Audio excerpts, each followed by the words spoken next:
Bienvenidos a Sin Augurio Podcast.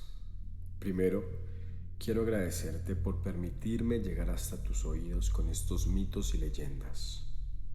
Y dos, quiero contarles que tengo varias historias para ustedes. Una de ellas es muy conocida o muy famosa. De hecho, hay personas que son muy devotas a ellas. Y la otra es sobre un animal que la próxima vez que escuches los ruidos que emite, quiero que recuerdes este capítulo. No olvides suscribirte y dejarme un comentario de cuál de estas historias te ha gustado más. Yo soy Os Vázquez 1 y ten cuidado porque te estás adentrando a Sin Augurio Podcast. La mula de tres patas.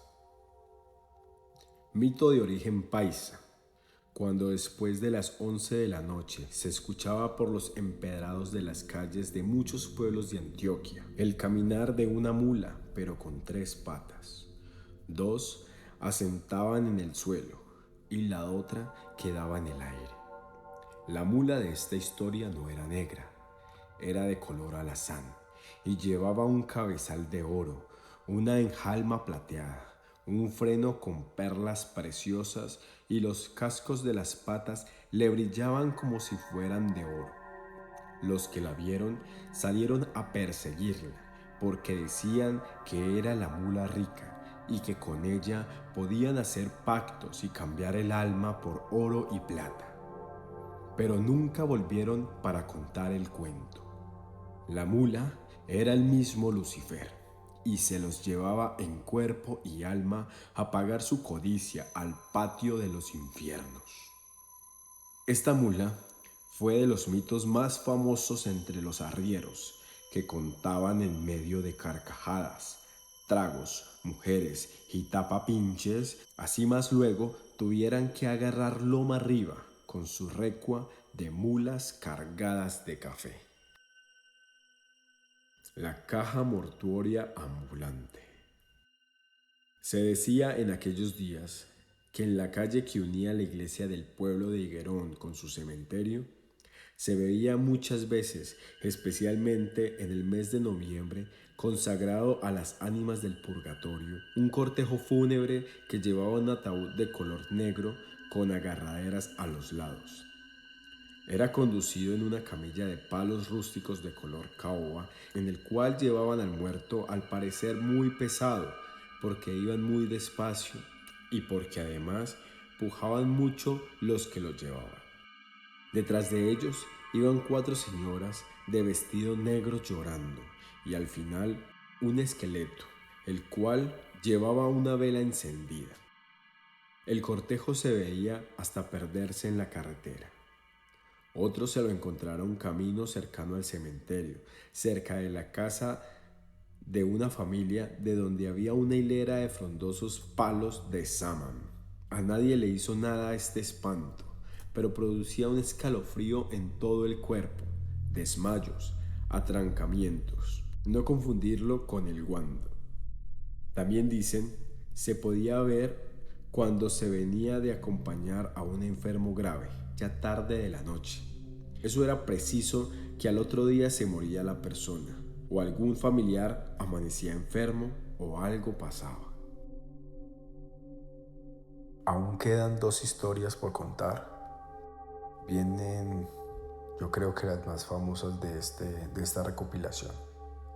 Espero su comentario para saber cuál de estas historias les ha gustado más.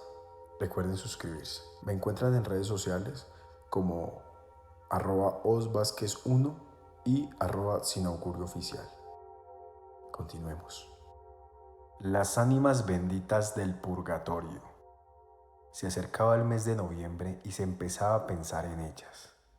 Había la creencia que por ser este el mes más consagrado a las ánimas, ellas salían de sus purgatorios donde pagaban sus penas e iban a recorrer el mundo en busca de esa oración de sus fieles para alcanzar el descanso eterno en el reino del Señor.